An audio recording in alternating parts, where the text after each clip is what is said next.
What movie will you always recommend to people? Goodfellas. Every fucking scene is flawless. It's the master at his best.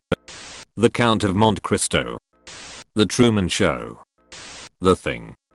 Young Frankenstein. Galaxy Quest. Stand By Me. Groundhog Day. Just an amazing movie on how people can change for the better. Coming to America. Schindler's List.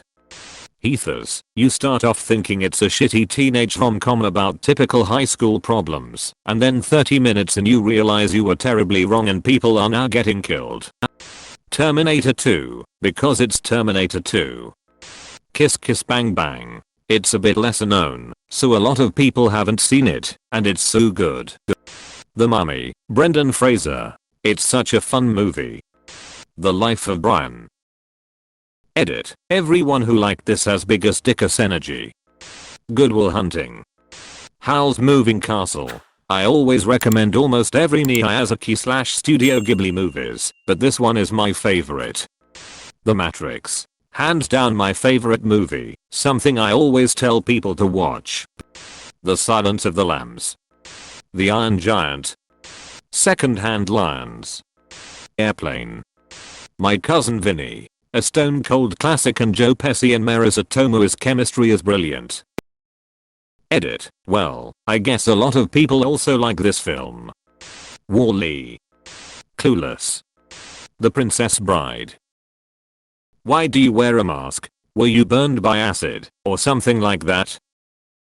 Ariano. It is just terribly comfortable. I think everyone will be wearing them in the future.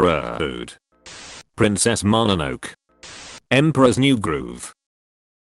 Easily the best movie Disney has ever produced, not to mention the spectacular jokes. Every character is amazing, and I will recommend this movie until the day I die. Edit. Turns out the movie is from Disney and not Pixar. Sorry about that. Edit 2. Thank you so much, kind strangers that gave me awards. I love you all. Oh brother, where art thou? Office Space. I enjoyed the silly humor and over-the-top soundtrack as a kid. Now I work in a sea of cubicles for a faceless corporation and can relate on every level. Aside from the operating system you briefly see on computer screens, it's incredible how relevant everything about that type of job still is more than 20 years later. Spirited Away. Right square bracket. A Knight's Tale. It's not the most popular movie, but it's just a fun movie that is an absolute pleasure to watch. Young Frankenstein and/or Blazing Saddles. The fact that Mel Brooks got these both released in the same year always amazes me. So unabashedly, sophomorically fun and didn't give a rip about who got offended. The Fifth Element. Monty Python and the Holy Grail. What We Do in the Shadows. One of the best comedies in the last decade, if not 2 decades. The TV series is just as good as the movie. Clue. It's a premise that hasn't worked since, with a stellar comedic cast and great writing.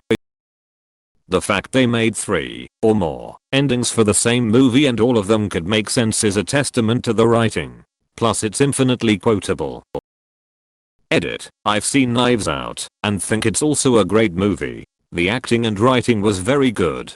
Murder by Death is one I keep meaning to see, but never seem to get around to. In regards to the part about the premise, I meant that Clue is the only movie based on a board game that worked. Edit 2. To all the people saying Jumanji, that was a book first, then a movie, then a board game. Same for Zathura. 12 Angry Men. The film is over 60 years old and it still holds up so well. In Bruges. Not everyone seems to appreciate my humor, but this movie is great for setting a bar. It's hilarious and anyone who doesn't appreciate it is gonna get some shit like up as my next recommendation. The Prestige.